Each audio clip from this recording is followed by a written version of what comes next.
Assalamualaikum warahmatullahi wabarakatuh. Perkenalkan, nama saya Aisyah Heza Kamila dari MTS Integral Al-Biruni. Hari ini saya akan menceritakan sepenggal cerita dari novel yang akan saya resensikan.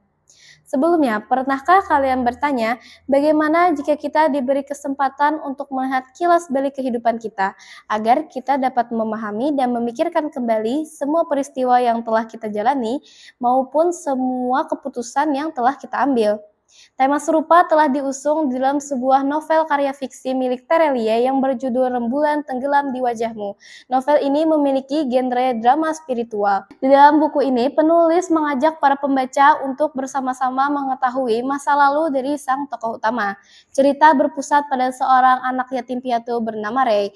Sejak kecil, Ray telah tinggal di sebuah panti asuhan. Namun, ia seringkali mendapatkan perlakuan tidak mengenakan dari penjaga panti. Hal ini membuat Ray telah mengalami pahitnya kehidupan sejak usia belia. Pertanyaan-pertanyaan tentang keadilan dan takdir terus berputar di dalam kepala Ray. Hal inilah yang kemudian membuatnya memilih sebuah jalan di masa depan. Mulai dari anak panti yang terus dizolimi, lalu ia kabur dan menjadi seorang berandalan, hingga kesuksesan yang diraihnya di masa tua. Namun kehidupan yang berlimpahkan harta ternyata tidak sebahagia yang Ray bayangkan.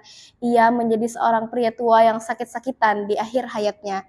Sama seperti pria tua konglomerat yang semakin mendekati ajalnya, Ray sudah sangat dekat dengan kematiannya. Tapi sebelum dijemput oleh sang malaikat maut, Ray diberi kesempatan dan keajaiban.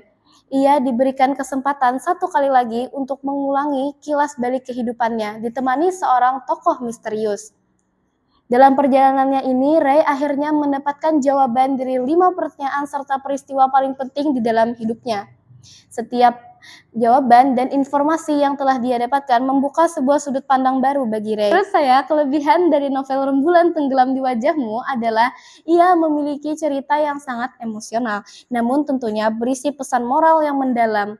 Meski tidak secara eksplisit disebutkan, para pembaca diajak untuk memaknai kehidupan seiring dengan berjalannya cerita, sama seperti tokoh Ray. Bahasa yang digunakan dalam cerita ini pun tergolong sederhana, sehingga cocok untuk dibaca para pembaca remaja. Tidak banyak kosakata kompleks yang digunakan di sepanjang cerita, sehingga para pembaca bisa lebih fokus dalam menikmati alur yang dinarasikan. Penulis juga membuat alur cerita yang tidak biasa dan lebih menarik tentunya. Penulis tidak langsung membeberkan secara gamblang inti dari permasalahan yang dialami sang tokoh utama. Sebaliknya, penulis membuat agar perlahan-lahan di sepanjang alur cerita misteri terungkap satu persatu, sehingga dengan begitu pembaca dapat merasa lebih bersemangat dalam terus membaca novel, agar mereka dapat mengetahui kelanjutan dari cerita kehidupan Ray. Hal inilah yang menjadi sebuah daya tarik utama dari novel Rembulan Tenggelam di Wajahmu. Kekurangan dari buku ini menurut saya adalah isinya yang tidak cocok untuk semua jenis pembaca. Kenapa? Tentunya karena buku ini memuat berbagai filosofi kehidupan yang lumayan berat, sehingga pembaca yang memiliki kecenderungan untuk membaca novel dengan isi yang lebih ringan mungkin tidak akan terlalu menyukai novel Rembulan Tenggelam di Wajahmu. Yang ingin saya soroti adalah alur dari cerita Rembulan Tenggelam di Wajahmu yang secara konstan bergerak maju dan mundur dan terus berpindah lini masa, sehingga dibutuhkan daya ingat dan konsistensi yang tinggi dalam membaca buku agar para pembaca tidak tersesat dan kebingungan ketika membaca novel ini. Namun secara keseluruhan dapat saya katakan bahwa novel Rembulan Tenggelam di Wajahmu adalah karya fiksi yang sangat bagus. Semua filosofi, pesan moral, dan makna yang terkandung di dalam novel ini sangat berguna untuk kita semua agar kita dapat memaknai kehidupan dengan lebih baik. Sama seperti tokoh Ray.